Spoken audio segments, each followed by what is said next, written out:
Hello everybody, welcome back to another video. In this video, I want to tell you how you can prepare for the upcoming winter patch on November 12th. This is one of the biggest patches of all time, and there are some things that you could do to prepare to get ahead of everybody else, and that's what we're going to go over in this video. If you learn anything from this video, or if you want to continue to learn stuff about MapleStory, definitely be sure to subscribe. I really want to try to get to 40,000 subscribers by the end of the year. That would be amazing. If you haven't subbed, please consider doing it. It would help me out so much. Also, come to the live stream where I'm going to be streaming everything, going to be doing an entirely new progression series on YouTube and Twitch, live and with episodes. And of course, join the Discord if you need help with anything. With that all out of the way, let's get right into it. The first thing that I want to mention is we are going to be covering different types of accounts, because obviously there are different points of progression that you guys are at. Some people are going to be completely new, some people are going to already have some things on their account, and some people might even be endgame accounts or whatever. You will get value from this video no matter where you are in the game. The first thing that I want to start out with is if you are a brand new account. So let's say this is you, like you're coming back to MapleStory, maybe you're starting a new account and you don't know what to do. To be completely honest with you, there's not too much that you could do to prepare for the November 12th patch. Me personally, I would play on the Challengers World. My previous video before this one is all about the Challengers World, where you can learn about it. You can see how fast you could get ahead if you play on that world. The Challengers World will be a brand new world that releases on November 12th, and that's where you should start your account. There is some stuff that you can still do to prepare for it and get a little bit of ahead. The first thing that I would do is I would try and familiarize myself with as much MapleStory information as possible. I know it sounds very simple, but it is very important. So you could watch stuff like my videos, you can learn basics on the game, you should learn what the different classes are, basic information on what they do, what their link skills are, what their legion blocks are, what the aesthetic of each class is, because a very common new player trap that happens is you pick the wrong character. I want to remind you guys that there really is no wrong character, no matter what anybody says, no matter what tier list you watch, there is no wrong character. You can play anything you want and make it to endgame and be perfectly fine on this game. If anybody tells you otherwise, they are wrong. They are literally just wrong. And that's as simple as it is. But it is important to play the right character for you, because so many people will start playing and they think they like something, but maybe they don't. So I would really advise you to watch as many videos as you can. Let's say you think Moshen or something looks really cool. Then I would go and watch some Moshen videos, or I would go and watch a guide on how to play the class. I would go join the Discord. I would go ask people what they like about the class, all that type of stuff. So you can,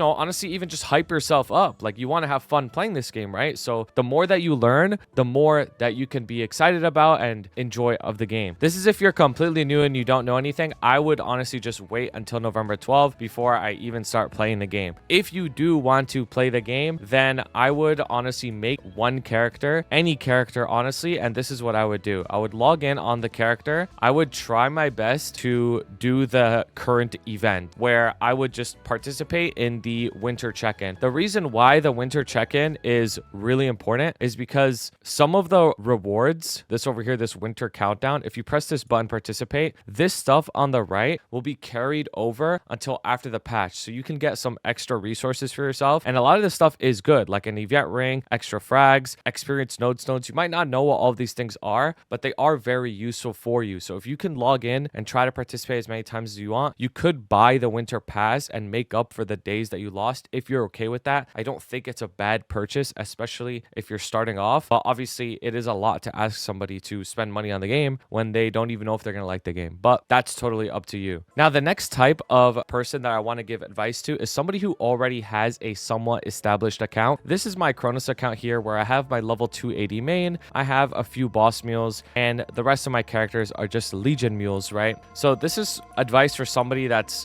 early, mid-game or something like that. You've played the game before, maybe you played it in a previous patch, maybe you played it a few years ago, you're coming back because there's a lot of hype, right? So how can you prepare for the upcoming patch? Well, what I just mentioned with the winter countdown is very important. Like, make sure you participate in that so you get the resources for it. For somebody like you, I would just recommend what I'm doing. So for me, I already have my main, right? I have my arc, but I'm essentially creating a new main on the Challengers World when that comes out, which is going to be Ren, which means I sort of have two mains, right? And And the reason why this event is so good and the reason why Challenger World is so good is because it allows you to play both mains without overlapping. So what that means is dailies on this game, they generally only give you rewards for one character per day. So for example, if I were to do my dailies on my arc, I get a certain amount of XP from doing those dailies. But if I then do the same dailies on my Kinesis, she would get some symbols, but she wouldn't get the XP. And that concept is with a lot of different systems in the game. But if you are on two separate worlds, like if I'm on Chronos and I play on the Challengers world as well, then both of the characters will get the XP and the full rewards. So that way you could progress two characters at the same time. And I would recommend doing that if you're somebody that really wants to get into the game heavily, because on MapleStory, if you don't know, you are very rewarded for having multiple strong level characters on your account. So I would be progressing my arc and also progressing my Ren at the same time and not eat from each other's resources. The next thing that I want to show you guys for this type of player is the Legion aspect. So for me on my arc, I already have my Legion done because I did the previous Challengers World. But what if you don't have your Legion done? And by done, I mean over 8.5k Legion, because that's what's considered pretty good Legion nowadays that can carry you all the way to late to endgame. If you have over 8.5k Legion, that's like a very, very, very good amount of Legion. So I'm at 8.8k, and how did I do it, right? One of the rewards from the Challengers World are these over here, Ultimate Legion Growth Potion. If you decide to play on the Challengers World, which I really recommend you should, you will get 20 of these potions. And this potion levels you instantly from 0 to 200, which means that you can get a massive amount of Legion done just by using these potions. So what I've created here for you is this little tier list of the most important characters to get to level 200 on your account as soon as possible. Some of you probably already have some of these characters. Let's say you played Shade during the Shade Hyperburn, then you don't have to do Shade obviously because you already have it. Or let's say you played Lyn because you were a Beast Tamer and your Lyn got switched and now you have this, right? So whatever characters you don't have, use the 20 Legion growth potions, like the big ones, on all of these characters starting from here and then move your way down. So for example, these top 20 characters, there's 17 of them. I would say these characters are extremely important to have at level 200 on your account. No matter what class you main, you want to have all of these characters at least level 200 on your account because their Legion block or link skill or both are very, very important for your account progression. So I would highly recommend having all of these. If you don't have some of them, then just do the ones that you don't have. And then when you go down a tier below, all of these characters are very important for your account as well, but it's mostly because of their link skill. Even though their Legion block could be good, it might not be the most important Legion block for your account, but you want these all at least level 200 so that you can work on getting the level 3 link skill in the future, because all of these guys are going to have level 3 link skills and you're going to want them. They're super important for your account progression. Then everything down is just stat blocks. So let's say you main Adele, then you're going to want Buccaneer, Cannon Master, Hero, Paladin, etc. at level 200 because they all give you more strength. And then you want your secondary stat, which would be Dex if you main Adele. And then the only like weird one is Xenon, because Xenon gives you strength, Dex, and luck. So you're going to want it if you're everything except a mage, basically. So screenshot this, come back to the video, whatever you need. Make sure you follow this for when you want to use your Legion growth potions, because eventually you're going to get them. It's much easier than you think to get them. You can do it literally just by doing your dailies on the Challengers World, and you're going to want all of these characters. It's super important for the power of your account. But there's only 20 potions, right? And you obviously need more than 20 characters for all of your Legion. So what can you do until then? What I would do is I would just slowly work on some of the characters with the current event resources that are not in the top 20, so that when you're on the Challengers World and you get the growth potions,